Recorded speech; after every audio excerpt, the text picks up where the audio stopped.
Phase 2. Non-essential businesses are opening back up, so it's time to hit the road again. I'm on my way to Dover, Delaware, to the Air Mobility Command Museum. Road tripping.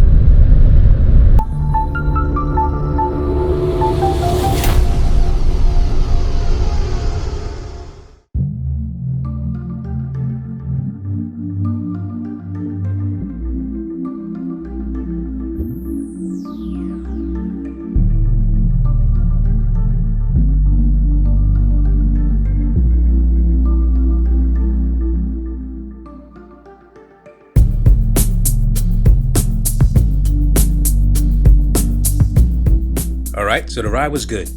Nice day, good flow of traffic. About a 2.5 hour ride, mostly on the New Jersey Turnpike, going south. Not very pleasing to the eye scenically, a bridge or two, but that's okay, I like bridges.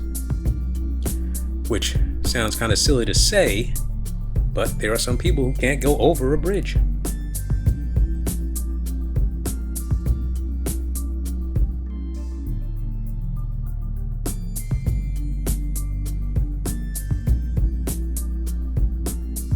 Actually, this bridge right here is kind of cool, suspended through the middle. Nice design.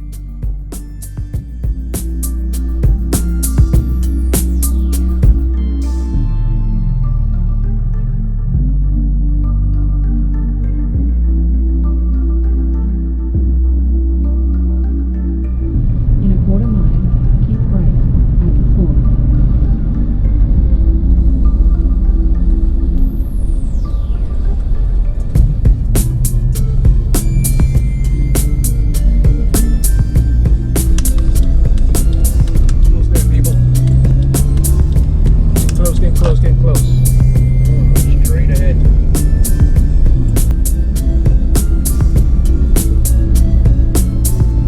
Destination is ahead. Destination. Look at this. This is the only area I get to see the outside. The inside is closed. So we'll just check out the 25 planes out of here.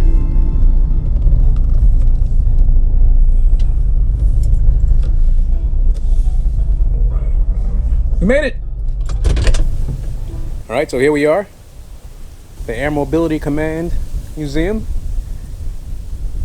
It's Dover Air Force Base in Delaware. Check it out.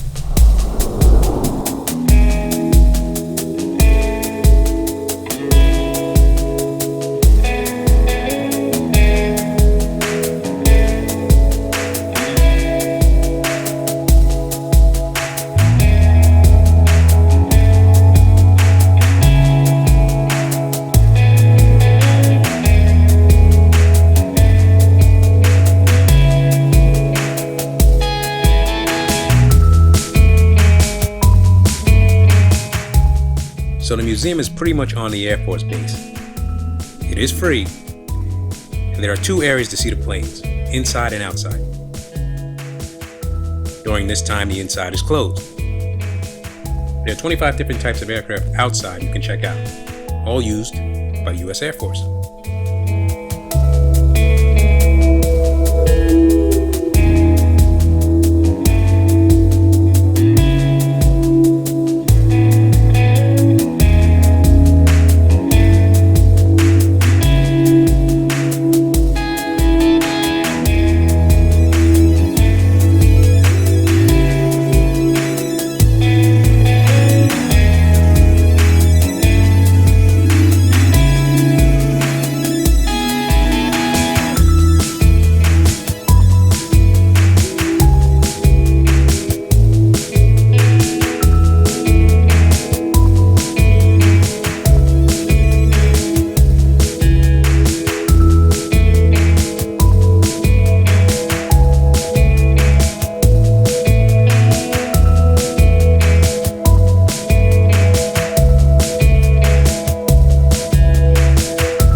are our guides slash educators here. They call themselves docents. And I'm going to learn about this plane right here, the A-26 Douglas Invader. My name is Patrick O'Neill. I am a docent and the A-26 Invader Restoration Crew Chief here at the Air Mobility Command Museum. What we're standing next to is the A-26C, tail number 4435523. C modeled A-26s are typically glass nose. That's a spot where the bombardier navigator could sit in, guide in the aircraft to the target, and then aim the ordnance out of the aircraft. But the aircraft was configurable. You could actually take the nose and change it. So even though the label here says it's a C, at any time for any mission, I could take that glass nose off and in 4 hours reinstall a hard nose just like this that would normally be found on a B model, and I can install 8 50 caliber machine guns in the nose. It's a lot of firing power, but we're not done yet. We want to go full gun shift. Underneath each of the wings, I can install gun pods under these points here, and there's slats where ammunition trays in the wings would feed down into these pods, and thus we could have 4 on this wing, 4 on the other wing. That brings us to 16 forward firing 50 caliber machine guns. We're not done yet. One more spot back here. One of the cool things about this aircraft early on was that it is a bomber. So it would have a tail gunner back here. Here, there would be a turret up behind this blue window and installed right down here.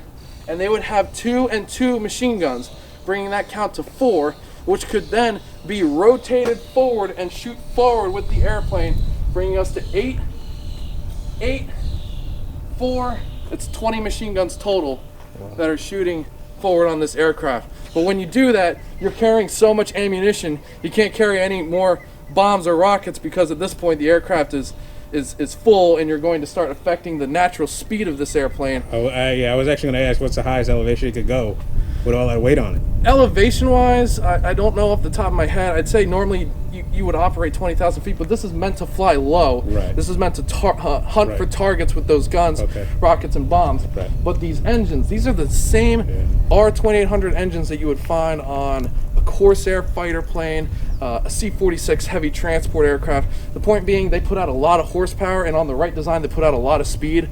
This World War II bomber, built in 1944, would do 350 miles an hour in 1944. Later modifications into the 1960s saw water injection and alcohol-based fuel increase the speed 25 years later to 370 miles an hour.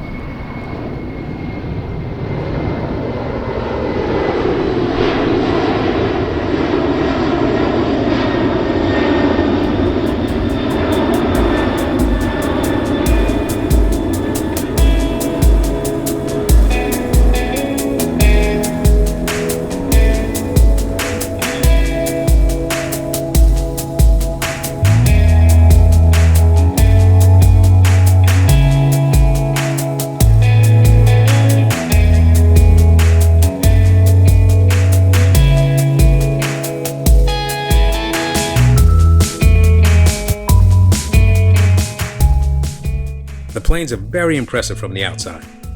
And if these were normal circumstances, we'd be allowed inside the planes. But we're not there yet.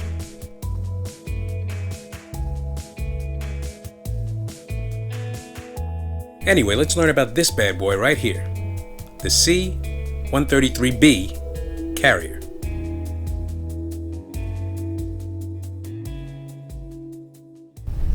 Hello everyone, my name is Nick Sabarillo. I am a docent here at the Air Mobility Command Museum. And along with the series we're doing today, I can tell you here about our C-133 Cargo Master. Now this aircraft here first flew April 1956. It was one of the first long-range heavy transports used by the Air Force, and you'll notice with the sheer size of this aircraft, the interior cargo bay being 90 feet long, it can handle up to 300,000 pounds of payload on board. That can come in the form of up to 90% of the U.S. Army's motor pool, meaning you can take everything from a Jeep all the way up to a tank.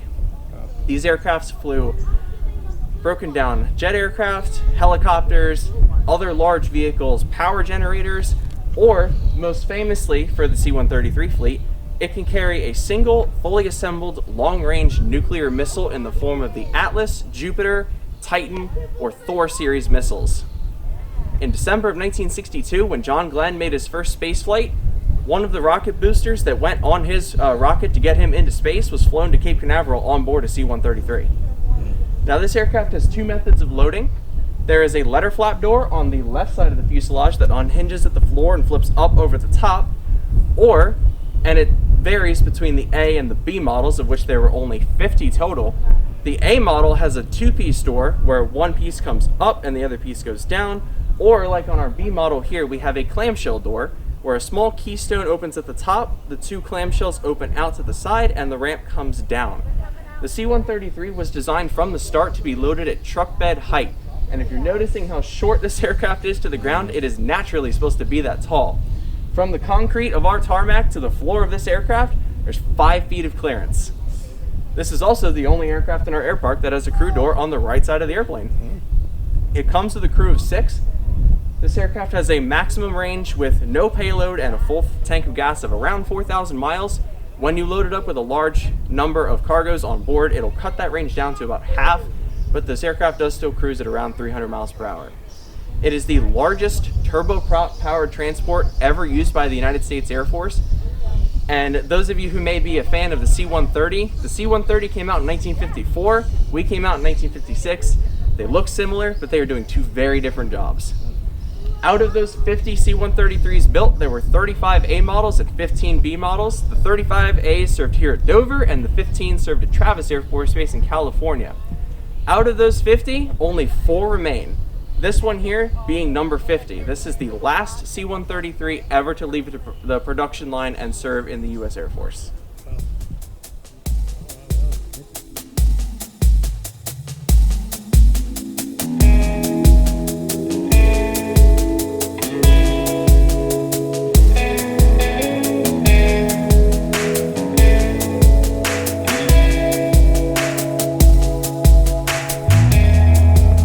I think one of the planes are coming in for a landing. Oh yeah.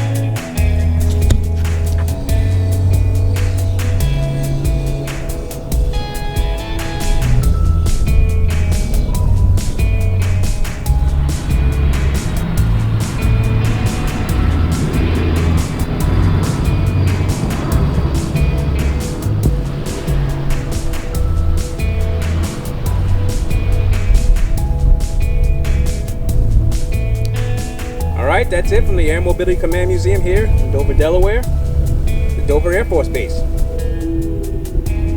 If you're in the area, why don't you stop on by? Parking's free, museum's free. That's our road trip for today. If you like it, give it a thumbs up. Thanks for watching. I'll see you out there.